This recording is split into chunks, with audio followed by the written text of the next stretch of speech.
Assalamu alaikum, everyone. It's so exciting to have another session of How I Write. And this time we have Sairish Hussain, who's the author of The Family Tree and very recently Hidden Fires, which I'm currently listening to on audiobook. Yay!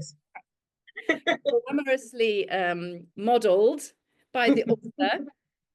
So it's really wonderful. Thank you so much for joining us and sharing your Sunday morning with us. I'm going to read a little bio and then we're going to kick off with questions and conversation, inshallah. Sairish Hussain is a Bradford-based author. Her debut novel, The Family Tree, was published by HarperCollins and shortlisted for the Costa First Novel Award, the Portico Prize, and the Diverse Book Awards. It was also longlisted for the Authors Club Best First Novel Award and winner of Caliber Audio's Hidden Gem Prize. Sairish was selected by Kay Miller as one of 10 unmissable writers working in the UK for the International Literature Showcase 2021. She was one of the finalists in the Women's Prize and Good Housekeeping Features Award, an initiative which celebrates the most promising emerging female authors today. Her second novel, Hidden Fires, was published in 2024. So welcome, Sairish. Thank you so much for joining us. Oh, thank you so much for having me. It's lovely to be here, Medina. And thank you everyone for coming. Thank you everyone for joining us. I'm sorry I didn't greet Sahar as she came in. Assalamu alaikum. So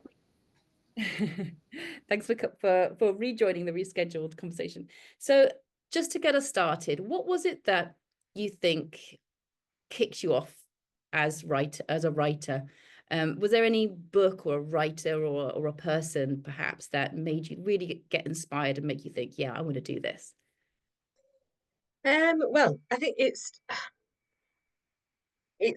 not a very romantic answer, unfortunately. I was just a bit of a teacher's pet at school when it came to English. It was the one thing that I was good at. I couldn't do maths and I couldn't do science. It was all about the writing. Um, so yeah, I loved writing stories. I just loved my English lessons.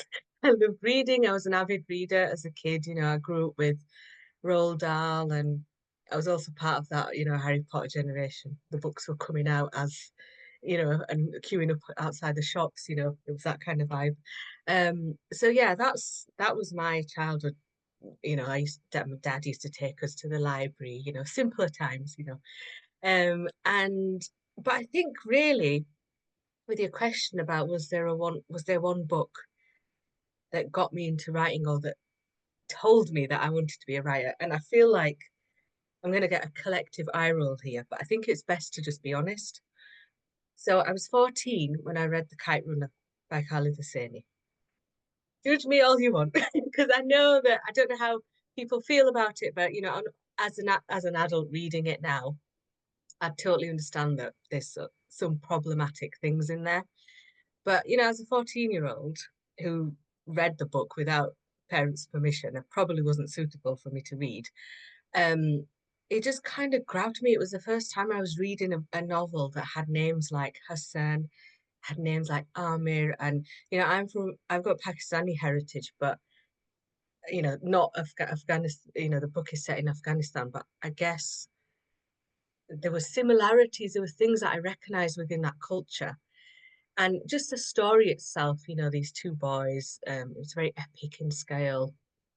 I don't know. It really spoke to me, and I remember thinking, if I wrote something that made people feel the way this has made me feel, like that would just be absolutely incredible. And I think that's where it was like, okay, I'm gonna do this one day.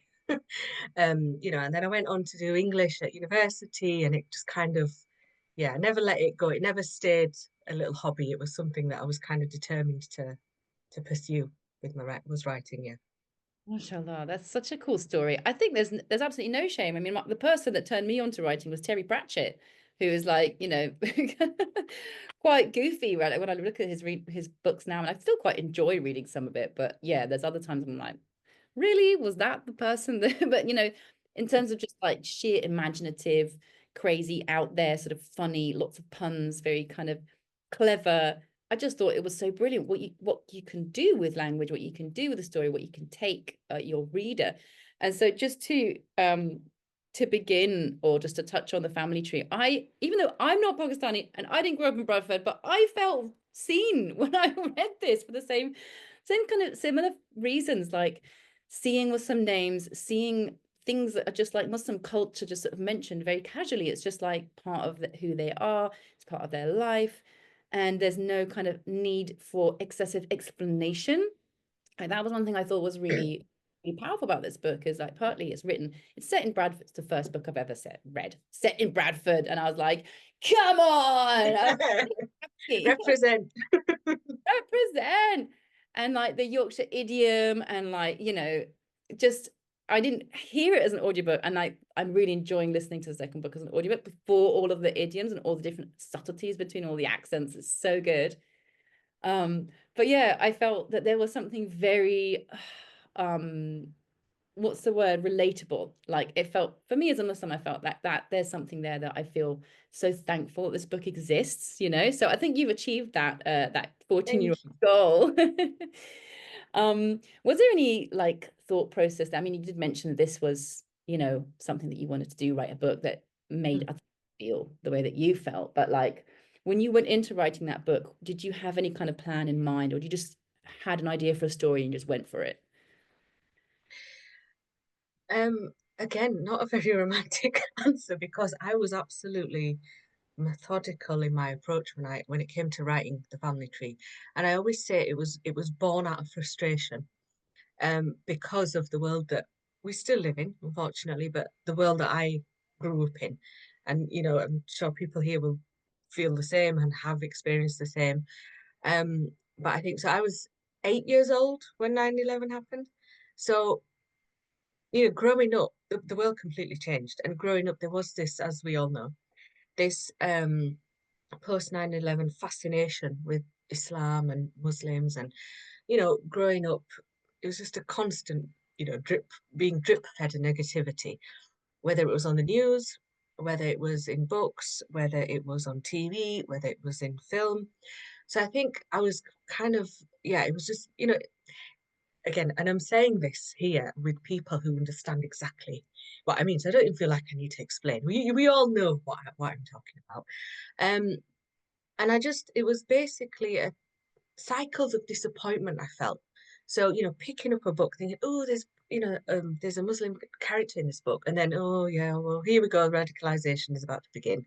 Or, more cultural stuff as a Pakistani, this Pakistani character, British Pakistani character. And, oh, yeah, oh, there's an honor killing. Oh, there's a forced marriage. So it was just this constant single story that, just kept going on and on and on. Similar characters, similar storylines. And yeah, I was just totally fed up with that. So when the opportunity presented itself, I did a master's in creative writing, and it was a master's by research, and I chose to do it in creative writing, which meant I could write the first 20,000 words of a novel, and that's where I started writing the family tree. And so I was in my final year at university, and I just couldn't wait to get all these boring essays out of the way because I had this idea for this book, and it started from it was almost like a challenge to myself. So, is it possible to write Muslim characters without them being Muslim? Without, you know, if you were to replace the characters with people from a different background, would it still work? Is it a universal story? Is that literally impossible? Because I'm yet to find that story. And it wasn't impossible. It was actually really easy. And I think what you need is a supportive sort of network, people who get you and who are not trying to bung you in a box. So my mentor, who was sort of supervising my work, was excellent, and he was like, "Yeah, this is so needed. Let's do this." Write this book where there's a widowed father. He's the heart of the family. He's the dad. He's not an oppressive, brutal tyrant terrorizing the women in his home. Write a young man who's not militant and angry, who's not going to go to the mosque and start getting radicalized, and write a young woman that's not a cultural victim. She's not passive and oppressed, nor is she tearing off her hijab and drinking. She's just she's just in the middle somewhere. And she's political, she's opinion, like, so it was these things I was kind of fighting against. Um, but of course, I wanted to tell a good story as well. So yeah, all of that just kind of came together, and the result was the family tree. But I was very methodical. I was like, this is what I don't want. I knew exactly what I didn't want, Medina. And I hope, and I feel like I achieved that, because you can't ignore the British Muslim experience, lived experience, which is what I have lived through. But it doesn't have to be, we don't have to just keep dipping back into these same stereotypes. We should be allowed to write whatever we want to write, and the industry needs to change. There's so many things that sort of have fostered this environment and made Muslims into like this homogenous block. We're all doing the same thing, we're all thinking the same thing. I mean, look how much diversity there is just here in on this Zoom call, where we live, who we are. So yeah, I'm rambling now, and I'm gonna stop. I So. love it. I love the rambles. I think rambles are, I always think of, when you kind of branch off into different sort of directions, like literally that's ramifying, like it's branching is ramifying. That's why we call ramifications, like they're the things that branched off into. But if you look at a tree, that's where all the fruit is. Like it's very unusual to find a fruit that gives rather a tree that gives fruit that's like attached to the trunk. It's always out on the edges, and you kind of have to explore to get to the really fruitful bits, which is also the writing process, isn't it? It's like you start with this core idea. And I love the fact that we're using the same metaphor as the title of your book. But yeah, you sort of have to let it grow and let it expand and like explore and spread, and then it kind of comes to fruition. Oh God, I've recorded that. That's great. I'll have to write that down.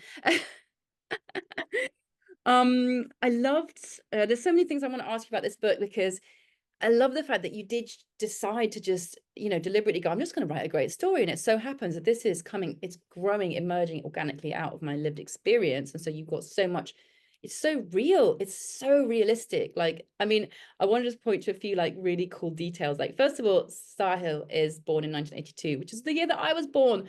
So like all of those 90s reference were just like bang on. Every single thing. I was like, yes, I remember that. Even Oh, good. it was Thank really you. spot on. It was so spot on. I mean, I'm surprised that you're younger than that era, and like you had to research that because it was really bang on. And like, Auntie Mina's kitchen with the ivy stencil. I was like, we were mad for stencils in the 90s. It was kind of embarrassing to look back on it, but there was just little details like that. I was like, wow, this woman really knows what she's talking about. Like it was really sweet. I could picture myself there so well. Um, but yeah, I mean, the fact that you have your characters, engaging. I don't want to give any spoilers for people. I really recommend this book, and I read it in about 3 sittings. And I normally read books really slow, like novels. I tend to read quite slowly. I mean, literally, I have about 20 books piled around me, and they're mostly nonfiction. And like, I'm in between so many different things that like to actually sit down and find a book that really grabs my attention and really sweeps me away, and to have the amount of hours I need to read it is quite unusual. But this one, it really hooked me, and I was able to just really get like flow with it. um but yeah, so there's characters that are like engaging in certain behaviors that are not very quote unquote Islamic. And it's not, what I liked about it is that it's not a didactic book about Muslimness and Islam. Like there's a story here, and these are human beings, and they make mistakes and they screw up, and they see the consequences of their mistakes as well, which I think is very, it's a valid form of kind of Islamic education too, in a way, because like you're vicariously watching these things happening and seeing where those roads can take you. Where was I going with this? There's just so much I want to say. I just really wanted to appreciate that, like the fact that you allowed your characters that freedom to kind of get up to mischief as well. And like, was there any did you feel at any moment like, oh, is this okay?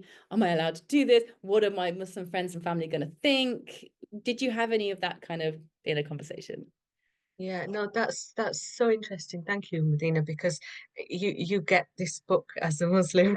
You get I can, you get what I'm, and you already understand the sort of the struggles, because there is, as writers of color, or writers from an underrepresented sort of background, there's that burden, isn't there, of representation. There's so few stories, and unfortunately, a lot of them are very negative. that you feel this represent, this burden, like, oh God, I've got this responsibility, and how am I going to please everyone? And you have to just accept the fact that you're not going to please everyone. Um, and I guess I just wanted to write, I just wanted to write something that felt authentic to me and my family and people that I grew up around. And, writing this novel and not wanting to obsessively focus on the Muslimness of the characters is an absolutely essential part of who they are. And their reactions, what they do, how they speak, it informs that, of course it does. But what I didn't want to do is write perfect people, perfect Muslims. No, unfortunately, we are not that. We're flawed, and your characters need to be three-dimensional. We need layers, and we mess up, and and I wanted there not to be that sort of, you know, I think because we're so coded morally what's right and what's wrong because of our faith, it's interesting because, we can be a bit judgmental as well, of other people, and we can also be our own harshest critics. But extracting that sort of empathy from a reader, from a Muslim reader, for yeah, that's not good. You shouldn't be doing that, reading the book, but also feeling like, okay, but this is what's led to it. And there's always a way to come back. And that's what I wanted to that's what I wanted to write about characters. They stray so far. I guess that's sort of where the tree analogy comes from. They stray so far sometimes, but there's always a way back. And it's kind of a metaphor for our faith, isn't it? But no, you can't please everyone. And just because, and I will just say, I feel like Muslim women have been my absolute biggest supporters. It's been incredible, but they've also been my harshest, honestly. And I think it's the aunties. Because sorry, I just started really funny. You're making me I laugh. think I think it's the no, because I've had a few reviews that are like not happy with Zara. So Mm. for anyone who hasn't read the book, Zara's, again, intentionally, very intentionally, um, I mean, it's just put his honestly, isn't it? Just honestly, dear me. Yeah, Zara's very political, and again, because it's always in books that I've read, that you've read, Brick Lane, for example. I think, is she called Nasreen? Oh God, I've forgotten now. But the Yeah. main character, she's, it's her husband, or the man that she's, sort of having a relationship, having an affair with. It's them that they tell her what's happening in the world. She's only concerned with her four walls. A Thousand Splendid Suns by Khalid Hosseini. It's Rashid who tells Miriam what's a communist. She has no knowledge of what's going on. So I wanted to sort of flip that on its head a little bit, and it's Zara's dad, Umjad, who says to Zara, so what's happening in Ukraine then? What's going on there? And she's the one who's like watching the news and getting angry. And I guess it was kind of, like similar to what I was doing at the time, back in 2014, scrolling on Twitter, getting angry, throwing the phone across the room, awful things happening. Um, and yeah, so she's an angry young woman, and that's what I wanted. So she uses bad language sometimes. It's not that bad, but she does sometimes. Oh, the aunties are not happy, honestly. I was like, someone wrote in an Amazon review, Muslim girls swearing like that. I think not. And I was like, Okay. maybe not in front of you. But yeah, so as many people who said that they absolutely loved her portrayal, there'll be people who will sniff disapprovingly, and that's fine. It's the way it is, isn't it? You can't please everyone. I'm so glad to hear your response. Apart from being hilarious, and the way that you said perfect people was brilliant. But the thing of, it's funny because I'm been reading this the book of the Prophet's Life by Martin Lings, and there's a line in it, and I forget what the actual context is. I think it's around about the Treaty of Hudaybiyah, and there's like some news that somebody has to take somewhere else, and everyone's like scared, oh, people are going to react really badly to that news. And he says it's time to not be concerned with the blame of the blamer. And this line just really resonated with me. I think lately it just comes up sort of periodically. And yeah, like you're absolutely right, post 9/11, I think all of us who grew up in that kind of shadow, like we've all got that sort of defensiveness and like, and yeah, I could really see myself in Zara as well. Like that sort of, and it was just really beautiful how normally it's the angry young man that's the problem in the story. And there are angry young men in the story. Again, don't want to give spoilers. And there's some dramas that like serious dramas that come out of this.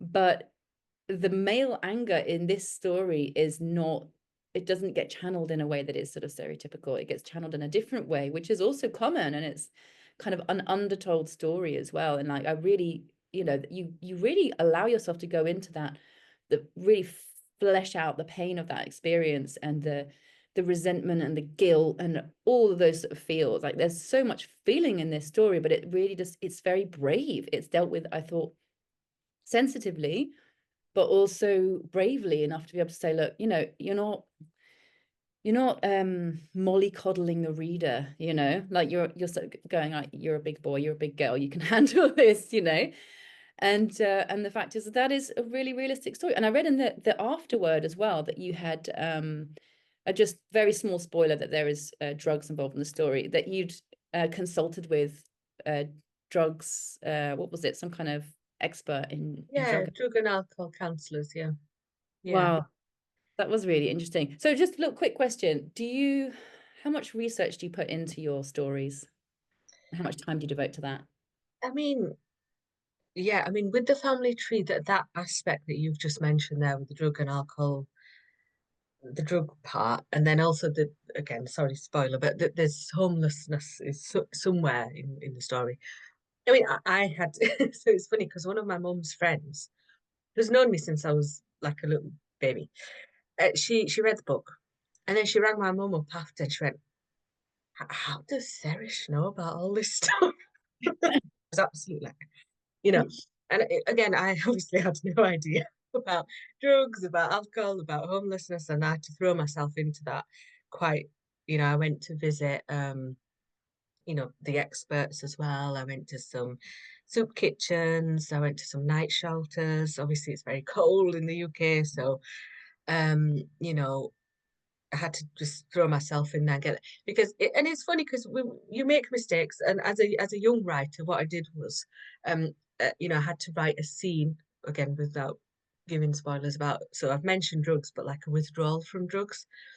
Oh, it was over very quickly.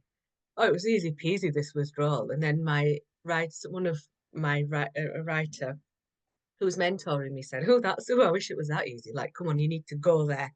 If you've got into this, you need to, you need to be authentic." And I think the biggest compliment, honestly, that I have ever received, because I was quite out of my depth writing those scenes, was that Shelter, the homelessness charity, actually picked the family tree as a book club read, and they only choose something. And I was so honored. And I was like, does that mean like it's got your stamp of approval? Like, and they were like, and they said it was a brilliant portrayal.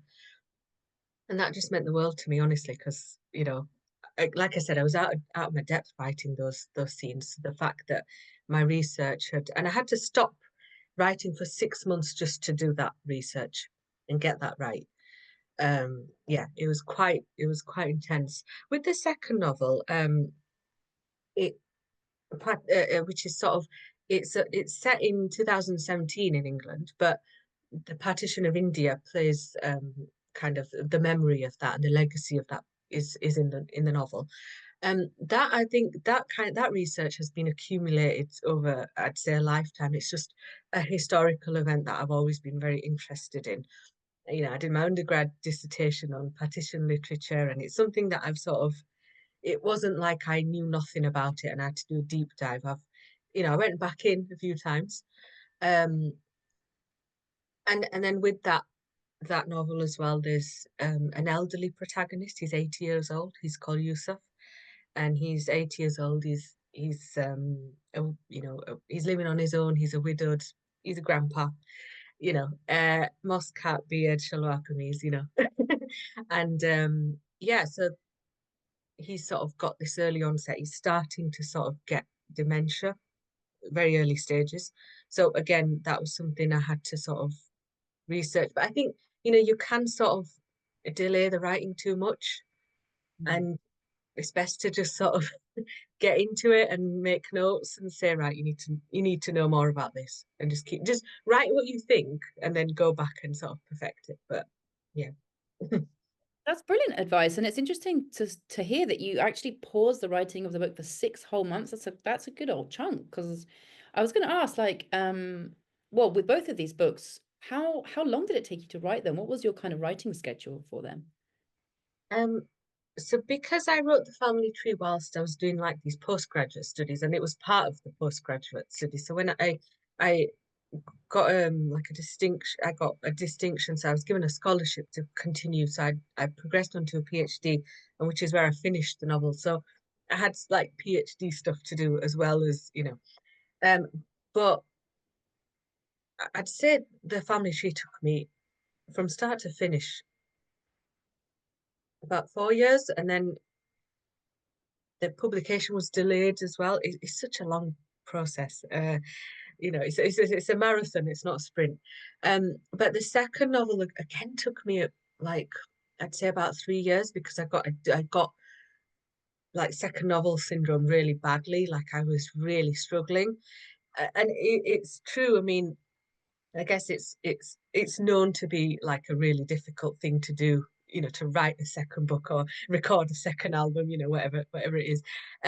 But yeah, it's all your life experiences, sort of, you pour all that into your first story that you ever tell. So it's quite easy with the family tree, like it all came out and it all went in there. But when you've actually signed on the dotted line and you're kind of, yeah, you have to come up with something else now, it can be really, really difficult. So yeah. And I will just say they are asking me for a third novel, and I'm just like, I need to wait for like something to come to me because I'm completely blank at the moment. So inshallah. Oh, inshallah, something beautiful will come. Um, Oh, it's so interesting to hear this story, like first person, like, and so let's talk about the choices that you made with your second book. So again, I'm about halfway through, so I don't want to have it ruined for me because I'm really enjoying it. But yeah, it's a little bit different the way you tell it. So I found with the first one, with the family tree, you kind of start, at the beginning of the story with the widowing of Amjad, and then the sort of early years of their childhood, and it's kind of quite it's very much like day-to-day real life, and you really get engrossed in their kind of, their family's ups and downs. It's kind of quite almost microscopic. And then you'll sort of at the end of that period, it's almost like lulling you into a false sense of security, and then like something really major happens, and then you have this whole other set of ups and downs as a result of that. Eventually it is redemptive, which is what's so beautiful about that story. It's like you see the depths, the kind of the hell that these characters are having to go through in different ways, and then finally sort of piecing themselves back together again and coming back together as a family. It was very heartwarming. I mean, I found myself crying a lot in the book. Like I felt tears coming off them because it was very moving, for that reason, because it's like there is hope in it in the midst of all that difficulty. There's still hope somehow, as hard as it is for the characters to believe it at times. And then with your second book, you've taken a little bit of a different turn. It's still got that kind of micro, like everyday life, domestic life, family kind of scenarios, with like this sort of big shadow of something that we don't know yet what it was that happened, that kind of intrudes through your sort of dreams. But there's a lot of first person narrative in that. And it's like, it's so realistic. I could just, when Yusuf is talking about getting the bus and sitting on the park bench in front of Holland and Barrett and eating his, I was like, I just really pictured it. It was like I heard his voice, and it all just felt very, and then Ruby, I mean, what a character. It's such a cool character. And she's like struggling in her own way. She's what, 14 as well at that time, or was she a bit older? 16. 16, that's right, she's 16. Again, no spoilers, but she's going through her own difficulties. But in the course of this story, because her other grandmother dies, who's in Spain on the Costa del Sol, she has to go and stay with her grandpa while she's doing her exams, while her parents go and deal with the funeral arrangements. And it's this story of that, like an elderly Pakistani man and this young Manchester, half Pakistani, half white British girl who's like, I'm not cleaning that oven, you know, just like, oh my God, it's just, you could see I the should have spark. got you to do the audio book, Dina. Oh, I know. damn. I mean, I love doing accents, but I can't do a convincing Manchester.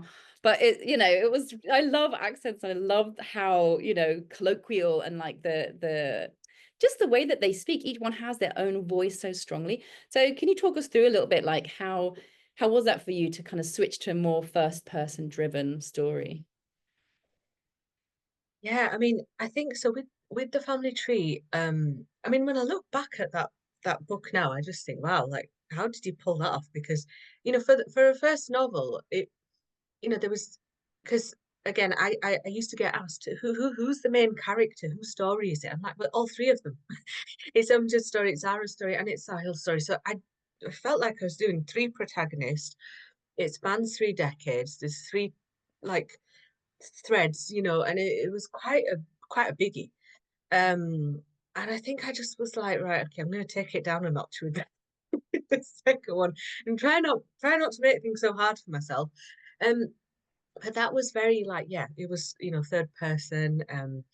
And when we were sort of in each character section, it was, third person limited. It was, and I really wanted to just switch things up a bit. And I read a book by Mike Gale, The Man I Think I Know. And I absolutely loved, I don't know if anyone's read it, but I just loved it alternated between these two very similar on the surface men, but very different characters. And the voice, and I just thought that's amazing. Like I'm in there, I want to do that. So yeah, I wanted to just choose these two very different characters. We're like chalk and cheese, like you've just so beautifully demonstrated. Um, and I just wanted to, yeah, switch between them. But then there's also another thread that comes through, and that's Hassan, who's sort of like the missing link between Yusuf and Ruby. So he's Yusuf's son, he's Ruby's father, and he kind of comes in third person, and which kind of separates him from the timeline, the current timeline, and he sort of provides this context to what the family dynamics are like. Um, but I loved writing, and this is really interesting. But I absolutely adored writing from Yusuf's point of view. Not Ruby so much. Again, I felt like she sounded like me trying to be cool and down with the kids. And you know, some people said I did it really well, and I've had a few people say, "Oh my God, cringe." But more people said it was good, so I'm going to go with that. Um, And also with the family tree, I really enjoyed writing from Umjad's point of view, this, middle-aged dad, a single father. Whereas Zara was the worst character that I've felt, and that may come as a surprise, but I just feel like I write better through this male point of view because it's so different from me, and I can actually like slip into character and write. Whereas Zara was just too similar to me, just finished uni, I think she knows it all, watching the news on Twitter, on social media, and it felt like I sounded like myself.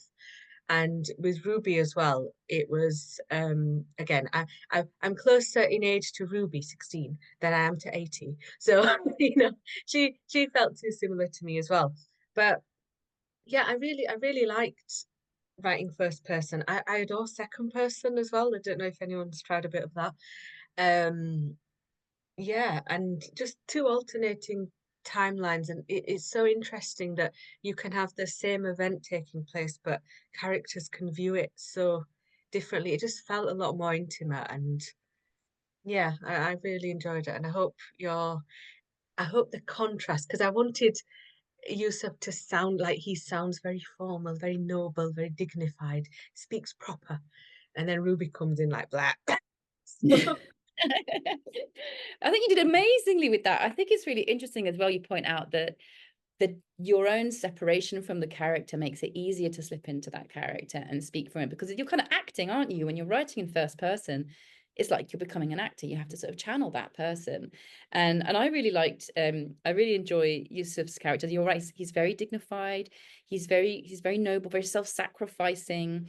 You know, again, you mentioned the aunties and like the and the sort of the criticisms and the sort of, you know, and that's what's pushing Ruby away, but without realizing, she doesn't really realize she's very self-absorbed as well. And so like it's also a critique of like privilege and just like the youth of today. Like I've got teenage kids, and I think it was pretty spot on actually. Not that I have a daughter in the same age and this quite into the same things. Like she's into Wham, and she's like doing like, she's got purple hair and I don't know what else. But I like the fact that you didn't choose a very cliched teenage character either. Like you chose a character who was, you know, teenage, but really what sets her out as a teenager is her attitudes and her kind of self-absorbedness and her like, oh, grumpy, why do you have to be so traditional, you're so old-fashioned? So it's like this real clash of it's, I suppose you could say it's a culture clash, but it's like a generational clash. And like that sort of, again, it's about like the difficulties you can have in a family, and then how are you gonna, I mean, I haven't got far enough into it, but I assume that they do find ways to overcome that, and like to find your way past your own defensiveness, to kind of come to love somebody in spite of those differences and in spite of your antagonism. Sometimes it's like it is kind of the eternal story, isn't it? It's like, you know, this is why Disney's given up writing romances. It's all about parents and children now. It's like children, you know, forgiving their parents and stuff like that. A reader actually said to me, "Oh, it's basically Hidden Fires. It's basically a platonic rom-com between these two." I was like, "Yes, that's going to be my." When I'm asked to, so what's Hidden Fires about? Well, it's a platonic rom-com between an 80-year-old and his granddaughter. Yeah, there's lots of things that go wrong, but you're absolutely right. It, it's about finding solace, which eventually, hopefully, they might not, in the most unexpected places. But I just wanted to do this examination of, as a Pakistani, like my my grandmothers especially, are so different to me. You know, my grandmothers couldn't read, you know, and it's like, but and my my and I guess like any kind of for like in England, that wartime generation, that stiff upper lip, a lot of our grandparents, very stoic, and how do you cut through that, and how do you still love each other so much? Because so my granddad, whenever I'd go to Pakistan and visit, which wasn't often, very silent, very. But I absolutely adored him. But like, why? Where does that come from? How do we learn to understand each other? How do we go there? So yeah, that's what I wanted to sort of explore. It's amazing. It's so personal. And you can really feel that like personal experience comes through as well. I mean, it's interesting to like, we've been talking about writing about what you don't know, you know, and like writing about drug abuse or something like that. And like just being able to get the bare bones of the story down and then go, I need to fill that in.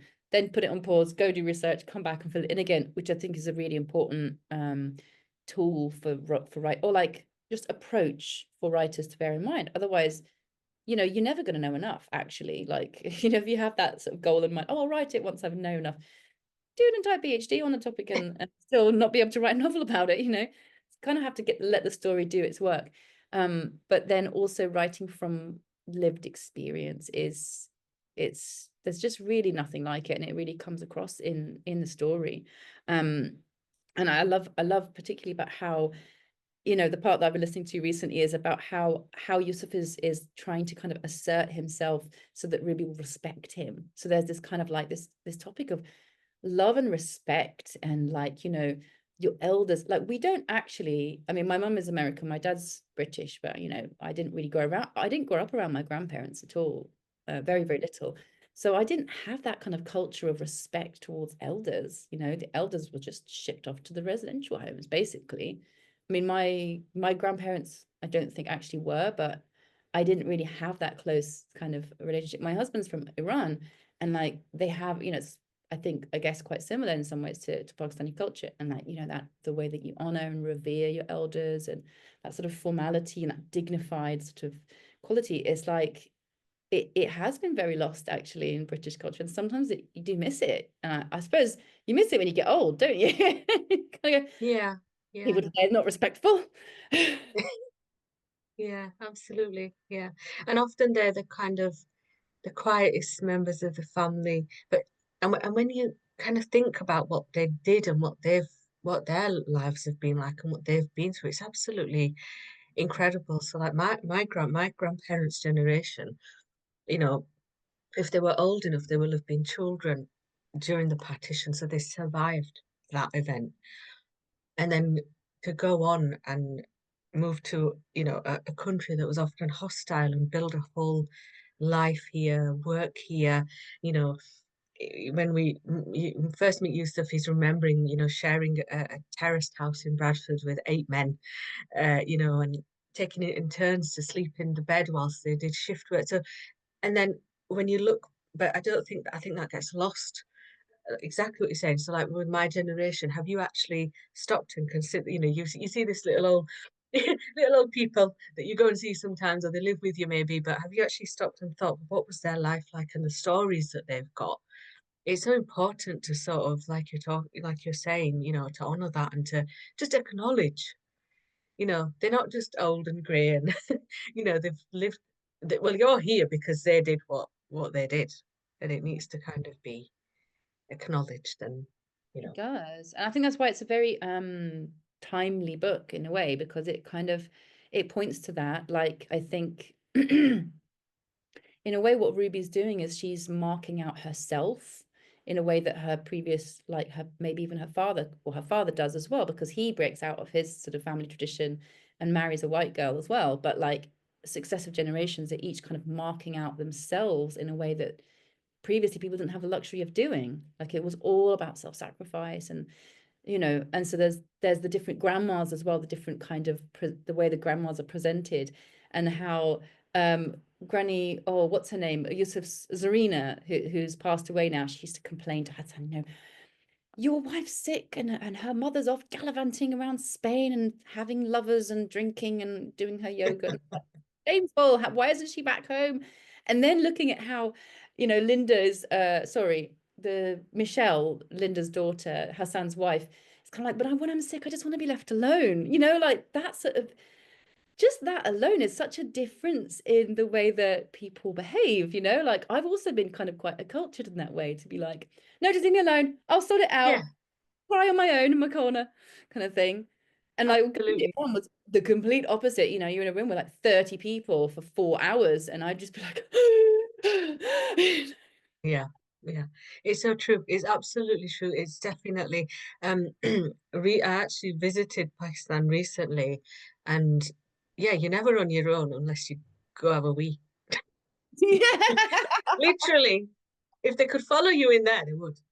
But honestly, it's a thing. And also, like, I remember not being very just having a cold or something, and one of the elders was like, "Oh, you stay here with her, so she's not on her own."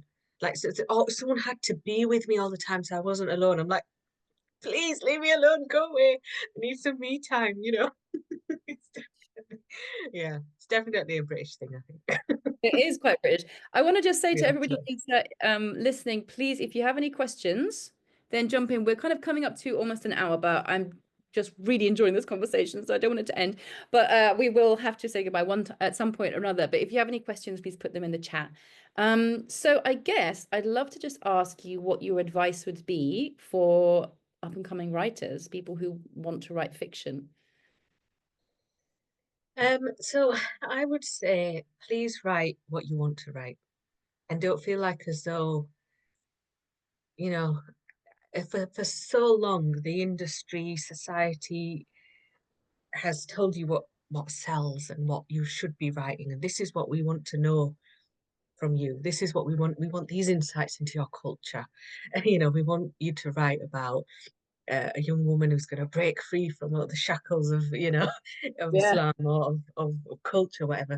Yeah, just forget it. If you want to write fantasy, write fantasy. If you want to write romantic comedies, write romantic comedies. If you want to write epic, sweeping family dramas, that's fine. I feel like there's always been this thing about and anyone from a marginalized background, explain your identity to us, um, migrant writers, we used to write about, big sprawling epic novels about identity, migrant tales, and all that kind of stuff. If you want to write that, go ahead, do it. I've written that to an extent, but if you don't have to. And you have to just kind of be bold and be brave and just, um, yeah, you have to take it for yourself. And it's getting so much better. I mean, like, so, the amount of Asian writers that are now writing crime fiction, and we're getting cute little rom-coms from Muslim writers as well, lovely book covers with, girls wearing hijab and, brown guys do that. It's all brilliant and we just need more and more of it. Um, yeah, that's what I would say.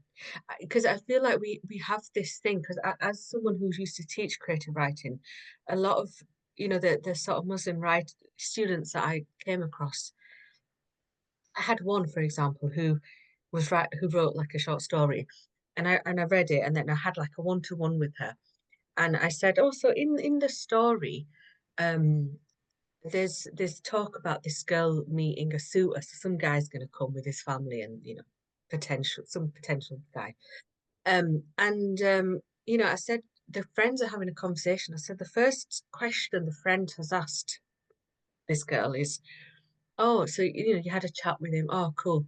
So is he okay if you work after marriage? Yeah. Oh, and is he okay if you drive after marriage? So I was like, but I thought you've got a car, haven't you? You drive to uni because you're always moaning about parking. And she's like, yeah, yeah. I said, your sisters are married, aren't they? I said, do they drive? Yeah, yeah. I was like, okay, so your sister drives. I said, what about your mum? Yeah, yeah. I said, has anyone, I said, when you were learning to drive, I said, did your dad or your brothers or anyone stop you for, no, no, my dad paid for all my lessons. I was like, can I please ask why you've written this? Why have you put this here? You're talking, you've written this story. It's set now. These characters are very similar to you, to me. Why is this, why is this character asking the other one, is he okay if you work and drive? I said, what? Why have you? And she didn't know. Oh, I don't know. It's almost like, I don't know. Maybe it's something that kind of holds us back, or we feel like, well, this is what the people want, so this is what I have to write. It was absolutely astonishing, and I came across it so many times. Um, so yeah, don't just lose that mindset. Try and step away from it as hard as it is, because it's difficult when you've sort of been conditioned for such a long time to, write those types of things, but just, yeah, don't. That's so interesting. And Amira commented that she was anticipating it. Yeah, it's almost like this is what you were saying before about writing for the white gaze. It's like if you are writing what you have previously seen people who look like you write, and you know that that's published, then it unconsciously becomes your reflex. It becomes like, oh, that's the kind of story that I'm meant to be writing. Maybe they're right. Maybe that Yeah. is what I'm meant to be writing.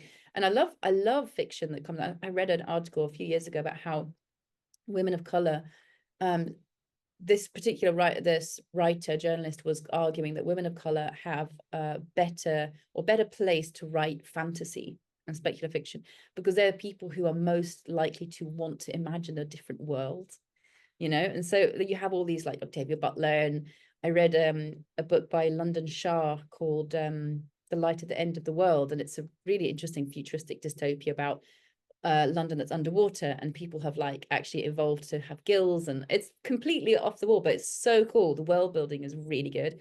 I have a couple of very like technical questions, but I want to share these questions. So Sahar says, were you nervous about the portrayal of the path the character took, e.g., drugs, homelessness, airing dirty laundry of the British Pakistani Muslim community? Sorry, I've gone really close to the camera because I haven't No, got no, my no. glasses. So I'm gonna look at that. Was I nervous about? You know, I really wasn't. I wasn't, because I just thought this this will be the reality for some people. And again, I was just very conscious of the fact. So, you know, I have read books. Obviously, I would never dream of naming them, but I've read books by people who, um, are trying to portray Muslims positively, and it's just awful. Cringy, yeah. It's and it's like, again, it comes from a place of like, I feel like I need to do this, and so I've so for example, an example would be a big noisy Asian family, and there's five sisters, right? And each one is fulfilling a certain role. One's a free spirit and she's living away from home.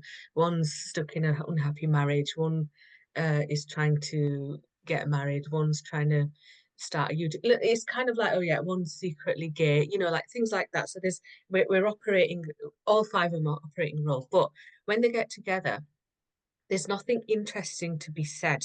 It's very much, it screams, look how normal we are. Look at us in the home. We're just normal. We just do normal things. We have dinner and we fight over Netflix and we do we're really normal, but that's not a story. That's just like almost like a case study that you're trying to write. And I didn't want to do that. I didn't want to have just normal bants, between Zara and Sahil and their dad. And look, our dad's really normal. Like he doesn't just, he's not horrible. Again, there has to be some element of complication with characters, and those are the types of characters that kind of stick with you. So these particular things, like the homelessness, and then yeah, this isn't an issue that's particular to the British Muslim community. This can happen well, it happens in every community. If it's a problem, it's a British problem, but it's a worldwide problem, isn't it? It just so happens that these characters are, things happen to them, and they just happen to be Muslim as well. Um, so yeah, I got no sort of backlash about about that. It was more about Zara and the swearing. Honestly, He yeah. can take drugs, but she can't swear. No.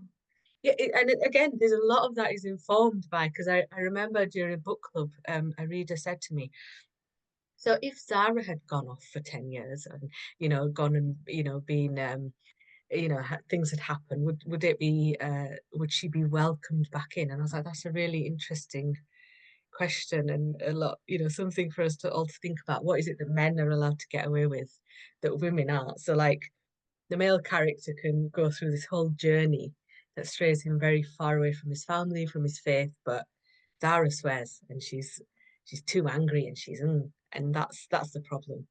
Because it wasn't just one person who highlighted that, it's been quite a few. So Mm. it's interesting, isn't it? Our reactions to, yeah. Women. And it's about propriety, isn't it? And about what's right and what's good. And I also, when I bought the book, because I kind of bought the book just almost for the cover and your name, and I was like, oh, this is going to be great. I'm going to enjoy this. But then I went into Goodreads afterwards, and there, if anything, there were criticisms. It was just about Zara. I'm like, oh, she's annoying because she's so angry. And I'm like, excuse me, have you noticed what the world is like? Like, you're not angry, and that's the problem. Again, it was just like, Absolutely. I'm so glad you said that, because I've found that as well. And it's like every young Muslim guy in almost every book is angry, and it leads to like death because the way they're written is like, oh yeah, they're going to blow something up. But Zara's anger at home, where the most violent thing she does is throws a phone across the room, that's yeah. unsavory. That's not She's not acceptable. allowed to be frustrated about that either. I did really enjoy also, just like a little detour while we're on the topic in the family tree, you talk about the different mosques that he goes to, because there's one where, again, not without wanting to give it all away, Sahil starts going to one mosque, but he finds that it's all very, very serene, it's all very lovely, everyone's in their beautiful shawar khamis or their, thawbs, and then he ends up finding a way into another mosque where there's a lot of conversation around politics, which he didn't find in the other one, and found that that was more amenable to him somehow. And I was really interesting. Like, again, just talk us through that and your choices there. Yeah, I mean, so I found, I mean, in conversations, with family, friends, and stuff, at the time especially, I just felt like there was a lot of disappointment with mosques and imams and leaders, and you know, it shouldn't just be a place of sanctuary or prayer. Like, so much was so at the time. there was this whole thing like, our young people are running off to Syria to become ISIS brides. And I remember my dad came back from mosque after Jummah, and I said, did they, like, you have a chat afterwards? Did they mention, because this was like such a huge thing? I said, did they talk about this? And my dad was like, no. I went, well, should they not be offering some sort of uh, guidance or reassurance? Like, look, this is what's happening, but don't worry. Like, I don't know. I definitely felt like that. And a lot of people I spoke to felt like that. Um, and, having imams, people who were from Pakistan who probably couldn't really relate to the youth and the problems that we were facing at that time. Um, and suddenly there was a new mosque that erupted around the corner, and the imam, he was like a young guy from Britain, and he was talking about all these things, and I just don't just mean big, huge political things. Um, because again, not all Muslims are interested in politics, and that's something that we should acknowledge and should be, just because we're politicized because of who we are, it doesn't mean everyone's interested in all of that. But just things like, so Bradford, kind of known for like being, having a town of boy racers, and terrible car accidents happening, and again in the news, I think it was 4 young men were killed because they were speeding around. Unfortunately, it's quite a common occurrence, big cars and that kind of thing. But just it was that happened. It was in the local paper. So this young imam, he addressed it like, we're gonna, and it's like just being in touch with community and globally and just locally. Like, I don't know, I felt like the mosques could just do a lot more, and it's probably the same at the I moment. I don't know. What a great way to put that, bring that critique in without it, it doesn't interfere at all with the story. It's actually part of the story. It's like part of their flow because you're kind of vicariously living all these things through the characters, and the things that are your concerns naturally end up there without it being shoehorned in. Um, Mariam asks, do you have any tips on how to actually capture and draw on your own lived experience, how to use that wealth? Great question. Oh yes, brilliant question. Any tips? I want to say, I mean, again, there must be, often we say as writers, we start doing it because we have something to say, but pinning that down, like if you asked me when I started writing the family tree, what do you want to say? And I'd say, I don't really know. I've got lots of things that I'd like to say, but I, I don't know. I think at the time for me, it was just a case of, you know, little things, the gold is in the sort of little interactions you have. So, Bradford, where I live, it's very, it has a lot of negative stereotypes. Everyone kind of assumes that we're sort of just this deeply divided society, deeply segregated. We don't mix with each other, we don't talk to each other, and it's just not true. I mean, like every city, it has its problems, but um, and there was little things that I wanted to include. So, growing up here, having a non-uniform day. My best friend Megan, she wearing one of my Eid outfits to non-uniform day, me wearing some of her jeans and some of her clothes. Working at the hospital part-time, and Brian, one of the porters, come in and chatting away to me because he's picked up so much Punjabi over the years, and Oh, singing Bollywood songs to us. It's the little things like that I just wanted to extract that you don't hear about. I guess the tip would be to look for those minute details. There might be a bigger vision and huge strokes and things that you want to grasp, but honestly, the beauty is in those little interactions. So, like Uncle Ken in the family tree, again, that's a completely, like, my mom, my uncles, like, their friends, regardless of what background they're from, we always call them auntie and uncle. We had a 60th birthday party yesterday, and I had to sign the card. Happy birthday, Auntie Julie. Like, it's just a thing that's just normal for us. And it's things like that that you want to sort of capture to show what reality is like compared to what sort of society and the media paints us out to be. you know. Yeah. Sorry, I don't know if that answered that. I just feel like I've No, waffled again.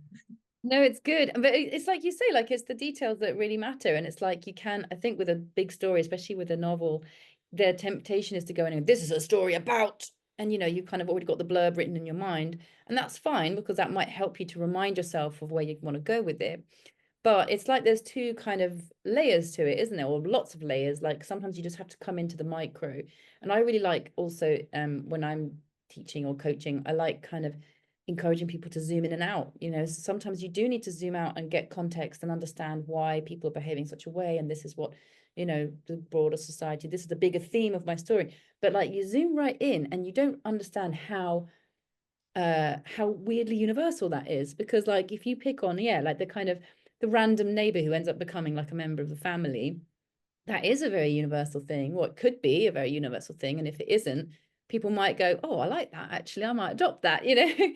um and it's the details. It's not that the devil's in the details. I think it's the opposite. It's like you say, the gold is in the details. That's where you get those little kind of crumbs, I guess, to be able to extract them and put them into your writing. It's like, I guess it's a shift in focus, isn't it? Instead of just thinking, I need to write about this big topic, love or grief or I don't know, something like that, that's kind of for an editor to extract out and go, oh, this is a story about, but you can just go right into the absolute details of it and let the theme kind of bubble in the background.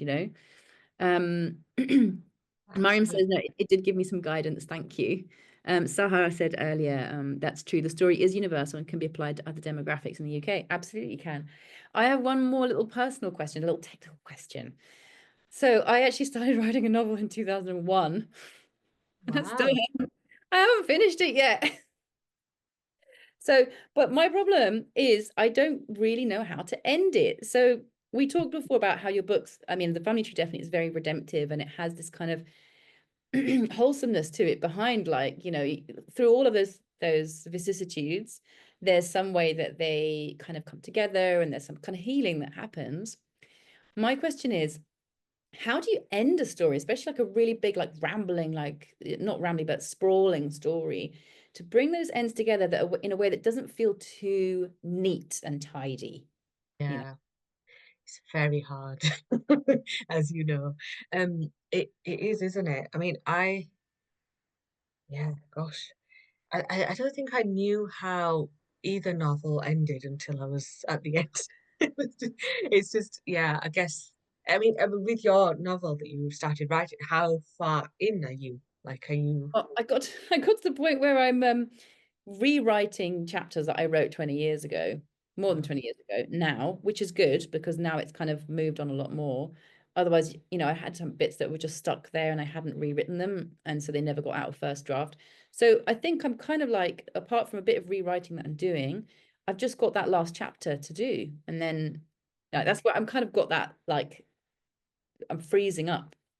Yeah, it's really hard. I mean, and then you sort of, I guess there has to be some sort of acceptance that there will be loose ends, and that's good. Like, if it's because I mean, I was in danger of the family tree ending. Like, again, I won't give spoilers, but tying it up with a neat Hollywood bow. Like, it was a bit too Hollywood, bit cheesy, and yeah, you have to just, I guess, just there has to be this, and you also don't want to create more work because there's always more questions that can be answered. There's Yeah. always more questions. There's always more you could write. Um, so yeah, I mean, gosh, it is really hard. I think it's even harder than starting actually. Mhm. Um, I guess it's just like I don't know. You want the reaction from your reader to sort of. There's nothing worse than like wasting 2 hours of your life watching a movie and then having to Google ending explained. Like, don't go down that route, but don't be too neat either. It has to just sort of leave a sort of. You still want them to. You don't want the reader to let go, but you want them to be ready to let go as well. If that's Mm. That's good not, advice, actually, to think of it from the perspective of the reader and like what kind of experience you want the reader to have. yeah, definitely, definitely. Yeah, and I love a bittersweet sort of ending. Yeah, a bittersweet ending. I love them. Yeah, just because. Bittersweet. Well, that's a great tip. Yeah, because I okay again because it's hard not to talk about this without spoilers, but one of the characters doesn't set out to achieve everything that he wanted to, where he had grand ambitions and big ideas, and he was destined for success. And it's not because of things that happened. That doesn't happen in one of the books. Um, but he's okay with it because he's still doing good. It's not quite there, but it's there, Right. and it's okay. And it's kind of reflective of real people and their lives as well, isn't it? So in that way, bittersweet, like, okay. No, that's really beautiful because again, I guess what I'm getting at is how to make a novel end in a way that feels realistic because in life, it's not like a chapter just ends and then you move on to something else. It's like there's a continuity, whereas in a novel, you have this kind of segment of the story that has its beginning and end. So it has to have a feeling of realisticness, of realism at the same time as having a conclusion to it. And that is, I guess, how life is. It's like you don't get the thing that you wanted, but somehow you find a way to make peace with it, I guess. Yeah, Oh, that's beautiful. This is such an amazing conversation. I'm in my I feelings. know. Oh, no, it's been so lovely, honestly. Thank you so much for having me. And yeah, I think we could Oh, go on. we could go on forever. And Nora says key of what you said is acceptance. I think that is what it is, isn't it? It's like it mimics the journey of a personal journey or a journey of life or maturity or that kind of arc, the natural story arc of our lives, isn't it? Where you kind of have that learning experience, that learning curve, and the ups and downs and the falling on your butt face and breaking your teeth, and then somehow get your teeth fixed, your smile's changed, but Yeah, move on. Oh, thank you so, so, so much. I guess we'll wrap up because I want you to be able to enjoy your Sunday as well. And thank you so much. This has been such a brilliant conversation. And I think this is going to provide a lot of help to all of our members who want to write novels and want to write fiction. Alhamdulillah. Thank you so much. brilliant. No, thank you. Thank you, Medina, for having me and everyone for joining us. It's been lovely. Yeah, thank you so much.